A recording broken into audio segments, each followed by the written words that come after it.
اعوذ باللہ من الشیطان الرجیم بسم اللہ الرحمن الرحیم۔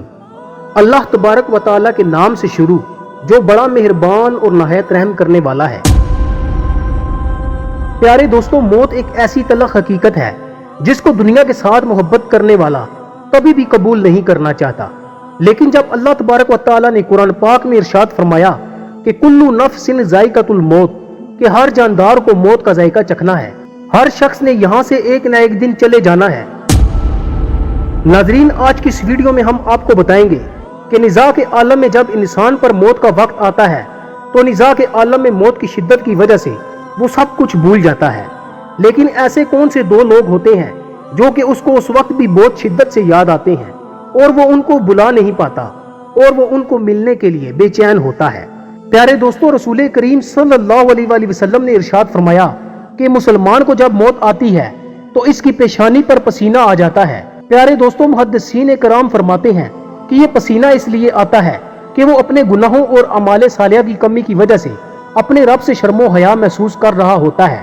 اور ایک روایت میں آتا ہے کہ اگر میت کی پیشانی پر پسینہ بہہ پڑے اور آنکھیں ڈبا جائیں اور نتنے پھول جائیں تو یہ رحمت الہی کی علامت ہے۔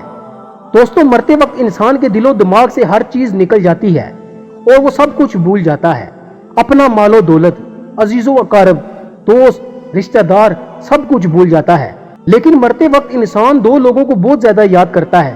وہ شخص دو لوگوں کو ہرگز نہیں بھول پاتا۔ دو لوگ اس کو بہت زیادہ یاد آتے ہیں، ان کو سامنے بٹھا کر وہ چیخنے کی کوشش کرتا ہے، ان کے غم میں، ان کے ارمان میں رونے کی کوشش کرتا ہے، مگر رو بھی نہیں پاتا۔ حضرت مولانا جلال الدین رومی رحمۃ اللہ علیہ ارشاد فرماتے ہیں کہ میرے محلے میں ایک شخص زندگی اور موت کی جنگ لڑ رہا تھا، مرنے والا موت کے بالکل قریب تھا۔ لوگ میرے پاس آئے، حضرت ہمارا ایک شخص مرنے والا ہے، آپ آ کر انہیں کلمہ پڑھنے کی تلقین کریں، قرآن پڑھنے کی تلقین کریں۔ حضرت مولانا جلال الدین رومی رحمۃ اللہ علیہ ارشاد فرماتے ہیں میں اس مرنے والے کے پاس پہنچ گیا، اس کے قریب بیٹھ گیا، آس پاس میں اس کے دوست، رشتہ دار، عزیز و اقارب بیٹھے ہوئے تھے اور اس کے مرنے کا انتظار کر رہے تھے۔ اب اس مرنے والے کی آنکھیں چھت پر لگی ہوئی تھی، کچھ سوچ رہا تھا۔ اللہ تبارک و تعالیٰ نے اسے بولنے کی توفیق دی۔ وہ رو کر کہنے لگا میرے بچے کہاں ہیں؟ اس کو نہ کمایا گیا مال یاد آیا، نہ دولت یاد آئی، نہ گاڑی، نہ عزیز و اقارب، نہ دوست اور نہ رشتہ دار، یہاں تک کہ نہ تو اسے ماں یاد آئی اور نہ تو اسے اپنا باپ یاد آیا اور نہ ہی بہن بھائی یاد آئے۔ کہنے لگا میرے بچے کہاں ہیں؟ بچے دوڑ کر آئے، جی ابا حضور، اور اس شخص کے ساتھ بیٹھ گئے۔ پھر کہا میری بیوی کہاں ہے؟ بیوی دوڑ کر آئی اور وہ بھی اس شخص کے پاس آ کر بیٹھ گئی۔ اب وہ مرنے والا کہتا ہے تمہیں دیکھ کر میرا دل رو رہا ہے، میری آنکھیں رو رہی ہیں، سوچ رہا ہوں کہ میرے مرنے کے بعد میرے بچوں کا کیا بنے گا۔ ناظرین محترم، انسان جب مرتے وقت بچوں کو آخری بار دیکھتا ہے تو یہ بھول جاتا ہے کہ میرے مرنے کے بعد میرا کیا بنے گا، بلکہ وہ یہ سوچتا ہے کہ میرے مرنے کے بعد میری اولاد کا کیا بنے گا۔ میرے مرنے کے بعد پتہ نہیں میرے ان پیاسے بچوں کو کوئی پانی بھی پلائے گا یا نہیں، میرے بھوکے بچوں کو کوئی کھانا بھی کھلائے گا یا نہیں۔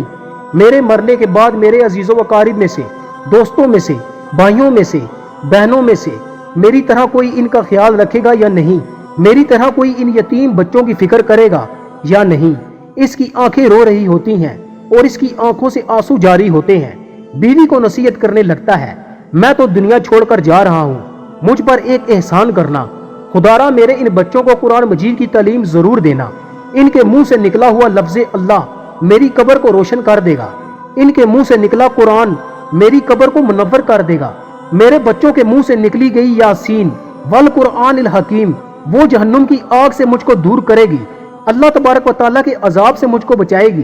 پیارے دوستو، اپنے بچوں کو دین کی تعلیم دینا، قرآن کی تعلیم دینا بہت ضروری ہے، کیونکہ تم نے وہ واقعہ نہیں سنا کہ حضرت سیدنا موسیٰ علیہ السلام کا ایک قبرستان سے گزر ہوا۔ آپ علیہ السلام نے دیکھا قبرستان کی ایک قبر کے اندر مردے کو دردناک عذاب دیا جا رہا ہے، مردہ عذاب میں مبتلا ہے، اس کی قبر جہنم کے گڑھوں میں سے گڑھا بنی ہوئی ہے، مردہ عذاب میں مبتلا ہے، چیخو پکار کر رہا ہے۔ حضرت سیدنا موسیٰ علیہ السلام آگے چلے گئے، کام کرنے کے بعد واپسی جب اسی راستے سے گزر ہوا، آپ علیہ السلام نے دیکھا وہی جہنم میں جلنے والا شخص جس کو قبر میں عذاب دیا جا رہا تھا، اب وہ شخص جنت میں ٹہل رہا ہے، اس کی قبر جنت کے باغوں میں سے ایک باغ بنی ہوئی ہے۔ دونوں ہاتھ اٹھائے، عرض کیا میرے مالک، تھوڑی دیر پہلے میں یہاں سے گزرا تھا، یہی قبر جہنم کے گڑھوں میں سے